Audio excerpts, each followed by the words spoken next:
What is going on out there to everyone in the DFA's HQ? And honestly, we're live. I'm going to be doing this every Wednesday going into the race as long as time provides, but it really should. Who am I? I'm Nick from CWE. In case you don't know me, you probably don't. I've been playing daily fantasy now for way too long, probably the better part of 7 years. I'm currently a top 900 ranked daily fantasy player according to rotogrinders.com. I'm a top 50, really top 35 NASCAR player. And truth be told, I got there by actually being good. I'm not saying that the people above me are not. I'm just saying that I don't play the same volume. I'm not maxing out the $10 150 max out of every race this year, no matter what series it's been in. I have not maxed anything out short of the 20 maxes and for Talladega, the $5 lug nut. So yeah, I'm just trying to scrape my way up. My goal was to be a top 100 ranked NASCAR player. I've done that so far on the back of several tournament takedowns. I'm actually very happy to say that I've been able to do that across all three series. So I did have takedowns in the Cup Series, Xfinity Series, and the Truck Series. What I want to do each week here is I just want to take some time and really preview the race that's coming up this weekend. I also want to kind of look back over the past race and see if there's anything we can glean from it, and that's typically where I'll start week to week. Now, this is obviously a promotional video. Let's not try to pretend it's nothing that it isn't. We run a site, DFS headquarters, DFS HQ. We're in the process of putting together our website, but we're very active on Discord. That's where most of our stuff takes place. Right now, in the month of May, because it's our 1-year anniversary, we are offering a $5 monthly subscription to anyone who starts up in May. Your first month will be $5. Come check us out, see what we've got, see what we're all about. We've got people putting out content for just about everything. Me personally, I handle NASCAR, NFL, NBA, and college football. So right now, thankfully, things are slowing down for me as I'm more or less going to have NASCAR in the summer. I'll probably cover arena football and CFL as well, but they just don't get sized up enough to where you can really get your teeth into it and do something meaningful with it. But without further ado, let's talk a little bit about Dover. Dover, if you watch the video from last week, which is now made public, I do a driver by driver. Really, more or less, I'm kind of turning it into a ranges video based off of research I've done. I've found that a lot of times our optimals are more or less happening with drivers in certain ranges. So if you watch the video, I was really excited about Martin Truex. The video was recorded before he failed tech 3 times and went to the back. He went to the back. I got less excited about Martin Truex because if you look at the research, if you look at the numbers at Dover, you'll see that it's very difficult to pass. There have been plenty of guys who have started 15 back, and these are big name guys, and they haven't gotten up far enough to the point where they're fantasy relevant or they will end up on the optimal fantasy lineup. And we really even saw that with Kyle Busch this weekend, starting 22nd and finishing 10th.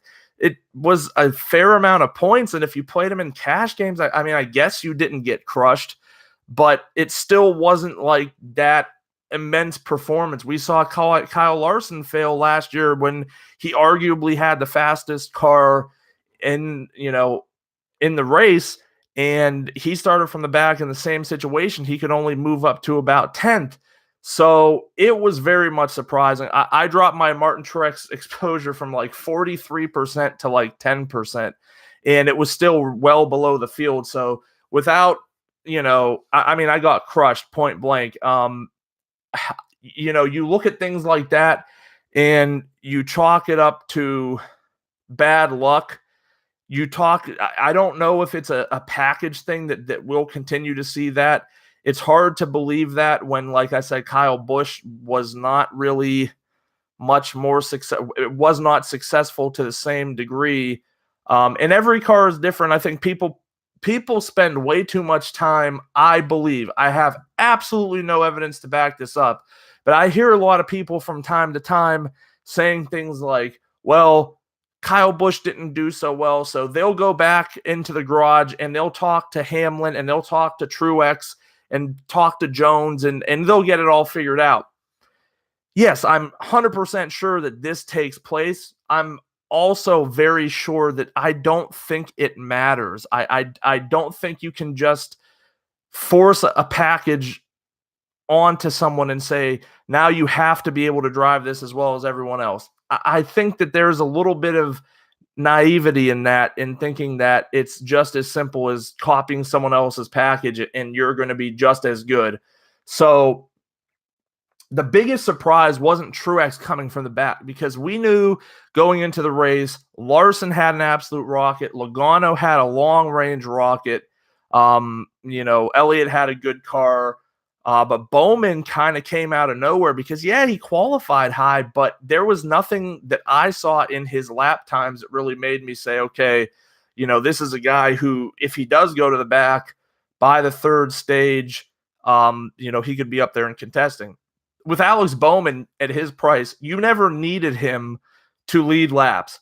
All you needed him to do was not fall too far back. And if you watch the video, I specifically said that about William Byron. Like, this is a tough track to pass on. This kid has speed in the car. He could fall back 5 spots and still score well enough to be on the optimal lineups. And he was. I mean, he was almost like a guy like Chris Buescher, who honestly didn't end up being as chalky as I thought he would be.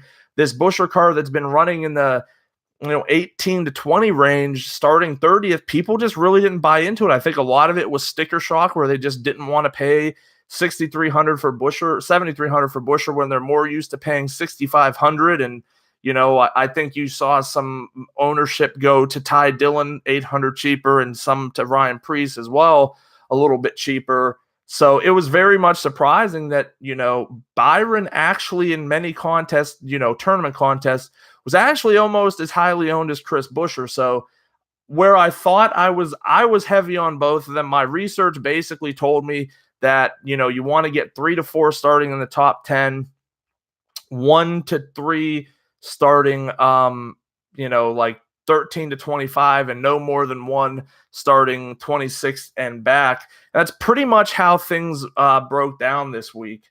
So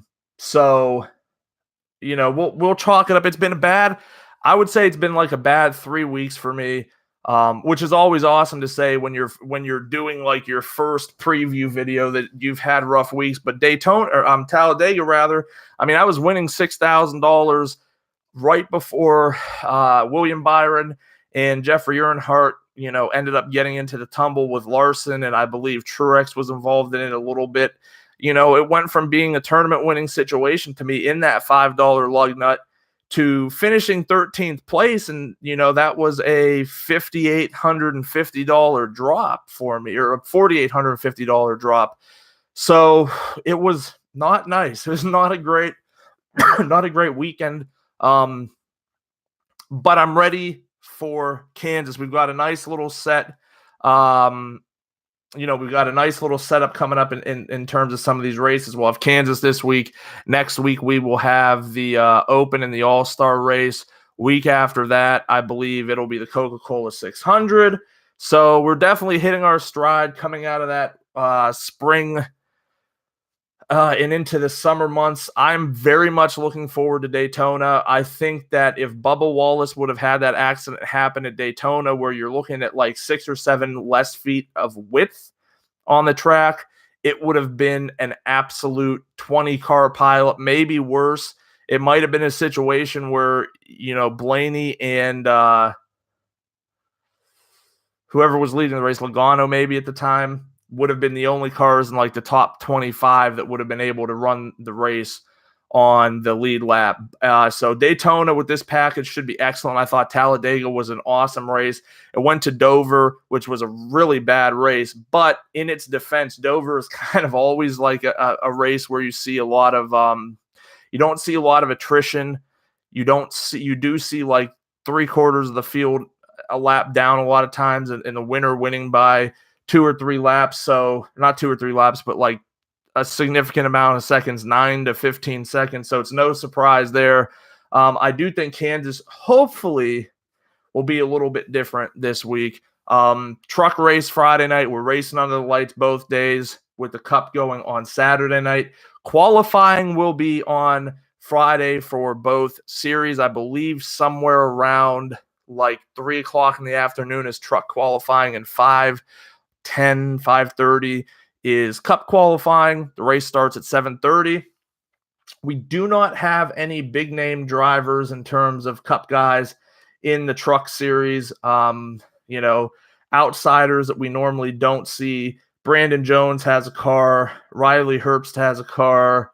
And Josh Bilicki has a car and will probably not park it like he does in the Xfinity series. So interesting things to note here of the active drivers. Average fantasy points at Kansas. Matt Crafton over the last 5 races has averaged 46.6 fantasy points. That is almost 10 above the next highest driver, which is Brett Moffitt at 37.3.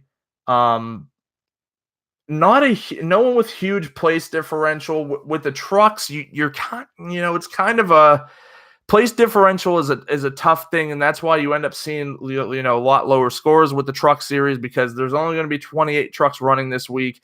It's only 167 laps, so you don't have a ton of points for laps led. So it's always interesting to see what happens. The pole sitter here, except for once, has been in the optimal. So this is another track somewhat like Dover, where like if you're going to lead a pretty significant amount of the laps from the lead from the pole. So there's definitely merit. You kind of hope a guy like Sheldon Creed could get the pole at 7,600, get out there, knock down, let's say almost 50, 55 laps led. That should correlate to about 30 fastest laps. And then he falls back into, 3rd or 4th position, where I think most realistically is where he's at right now. He's dealt with a lot of bad luck, led a significant portion of the race last week before it just kind of went to chaos. But, that's someone that I think could be like an ideal situation if they could get the pole, because they have a good enough vehicle to do it.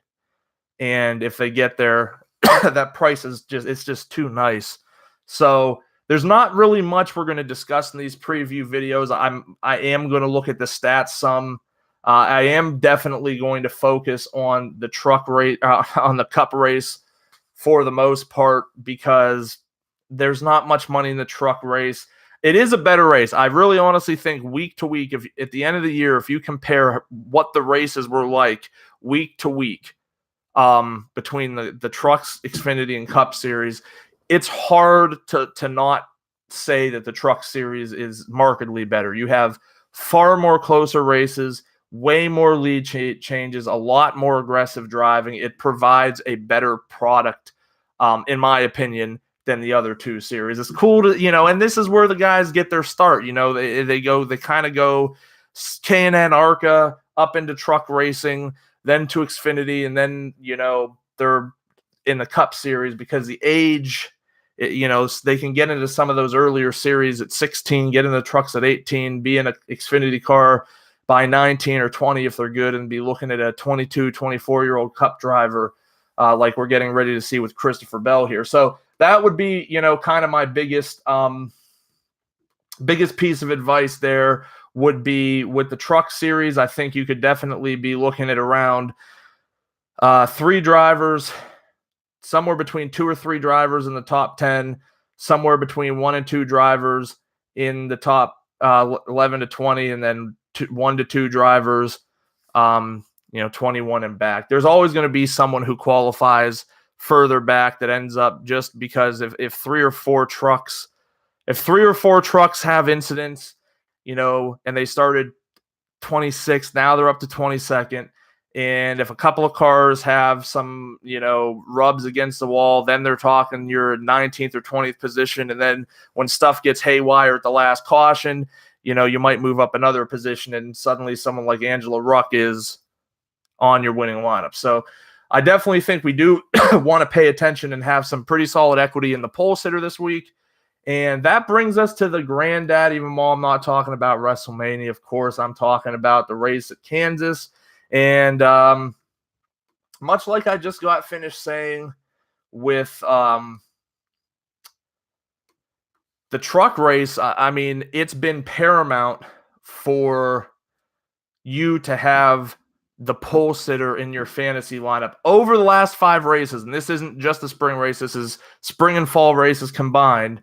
The pole sitter has been the number 1 highest scoring driver, the number 2 highest scoring driver, the number 1 highest scoring driver, the number 2 highest scoring driver, and the number 3 highest scoring driver. So even if it's not he was the highest scoring driver, there's still probably a high probability that he's going to be on the optimal lineup, and he's probably going to be a great starting point for your cash games. And just like the truck series, I mean, you're not hoping for someone like Austin Dillon to get the pole, because at the end of the day, that's a really scary proposition. Those cars just aren't the same as the Penske's or Gibbs cars. So I think this is like a perfect situation to hope that someone like Ryan Blaney, who has really, considering all things, which I'll get to in 1 second, has done really well at this track. This is a track that he really likes. It was his first Cup race anyway. So, I mean, at 9,300, he's a guy you absolutely hope that you can, see on the pole, because he's going to provide you your best opportunity to build a solid lineup around him, so that if he does only finish as a second or third highest scoring driver, he's still very highly likely to make it onto the optimal lineup. One thing I will say, I kind of look historically at how all of the drivers have done at a track each week, and it's pretty scary to see that you don't see a lot of like domination. Like last week, Chase had been to Dover 6 times. He had 6 top 20s, 5 top 10s, 5 top 5s, and a win. So, I mean, we're looking at a guy in 6 races who has literally 5 out of 6 times, now 6 out of 7 times, finished in the top 5. But you look here, and even guys that have lower amounts, like here are guys under 10 trips. Chase has been here 6 times, 4 top 20s, 3 top 10s, 2 top 5s, and a win. Okay, that's not bad, but those other 2 times Chase didn't finish in the top 20, I mean, it's a disaster, because he probably qualified in the top 5 or top 10. Blaney, 8 times here, 6 top 20s, 5 top 10s, 3 top 5s. Again, another situation where you had 2 times where he was probably an unmitigated disaster. Eric Jones, 5 races, 2 top 20s, 2 top 10s, a top 5. And granted, he was in a Gibbs affiliate for a while. But yeah, we don't see any guys who are like, even some of the guys who have 2 races, William Byron, 2 races, no top 20. Ty Dillon, 5 races, 2 top 20s. DiBenedetto, 8 races, 0 top 20s. Bowman, 7 races, 3 top 20s. It's just one of those things where you're looking through it and it just doesn't give you a very good feeling. There's a lot of hidden volatility, I think, here. Just looking through the past races, there appeared to be somewhere between like 3 to 7 cars a race that didn't finish. Maybe a total of about 10 who finished more than 1 lap down due to, some minor injury, minor accident that didn't take him out of the race, or just some overall damage to the vehicle or mechanical parts of the vehicle that took him laps down. So whereas last week I was strongly advising, don't even consider any of those junk drivers in the back, which at the end of the day absolutely ended up being right. Ross Chastain ended up being an absolute bust for like the 16 to 20% of people who played him in tournaments.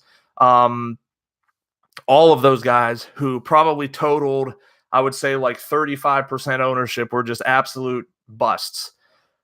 This week it does get a little better. I have seen driver history for like Landon Castle, where 4 out of 5 races here, he's finished with above 20 fantasy points. Even Reed Sorensen, 2 out of 5 races above 20. LaJoy, 2 out of 4 races above 20. David Reagan and Michael McDowell have actually been really good here. Reagan more so. Reagan has 31 fantasy points or more in the last 4 races. McDowell has 3 instances out of 5 races where he had over 41 fantasy points. That program is struggling really heavily, but all it takes is a track that they are familiar with. They should have good notes on. Arguably, you cannot, this package versus last year is apples and oranges, but they could take it out on the track and, just be able to have to make some minor changes. And at the end of the day, we're looking at 2 guys at very favorable price points that are likely to be able to load us up everywhere else. So that's kind of what I'm looking at here. Pole sitter, definitely more important, I believe, here than it was in Dover. Over the last 5 years, laps led by the pole sitter, 37.5, 30, 34, 31, 43.5, 35. So you're looking at a 267 lap race where on average 35% of the laps belong to the pole sitter. You're looking at right around 90 laps with a highly favorable correlation between laps led and fastest laps. So the pole sitter, based off of all the data we have, and I know that it has been super rough to play pole sitters this year, and we've only had a few guys. Harvick, I believe, in Atlanta, led enough laps, even though he didn't win, that he was still on the optimal or close, but at the very least didn't kill you. Chase Elliott last week was the second highest scoring driver. Everything points to this is a track that we should be able to play the pole sitter on. And get, set 90, that's 22 and a half, 40 to 50 dominator points out of and just, wipe our hands and go on our way. I would absolutely be crushed to see, like an Eric Jones or a Suarez or a Austin Dillon, Alex Bowman or something like that get the pole, because, they haven't shown it. I get that Bowman has back-to-back, second place finishes. That's great. I'm not going to rush very quickly to call that his new average. I'm going to still look at that as an outlier and say that I do believe he is a mid-teens car. When one of your top 2s is Talladega, you automatically get shuffled back there. If he top 5s it this week, we could have a conversation. Maybe he's now that fringe top 10 driver, but ideally I'm hoping that we get someone like a Truex or Logano or Kyle Busch. If Kyle Busch wins the pole here, you might as well either play him at 70% or 30%, because he's going to be 50% on at least. Not because he has like the world's best track history here. Amongst average drivers, Harvick, it goes Harvick, Truex, Busch, Blaney, Kyle Larson in terms of, points, fantasy points at this track in the last 5 races. So I do not think this is by any stretch of the imagination a situation where Kyle Busch is so good at this track. But I'm just saying, like, he's been the fastest car in NASCAR all year, though Truex has made a very, very, very compelling argument over the last few non-Talladega weeks that his car is starting to come on. So it's going to be interesting. Strategy right now for me is kind of, before anything starts, I'm kind of looking at hoping that someone, good gets the pole.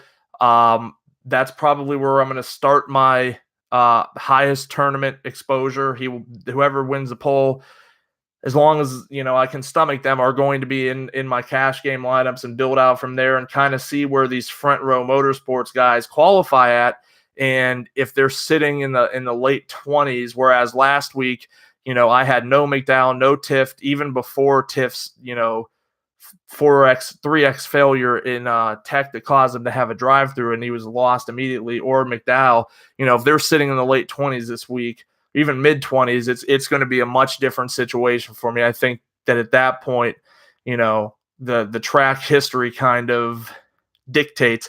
But I guarantee you I'm not going to be the only one thinking that. There will be a lot of other people out there who see how well, especially David Reagan, has done in the past here, and knowing that you still do want to get you still want to get your guys who lead laps. This is a weird race. These mile and a halves are always a weird race. I'm going to take like the last 5 minutes to kind of talk like that strategy out here.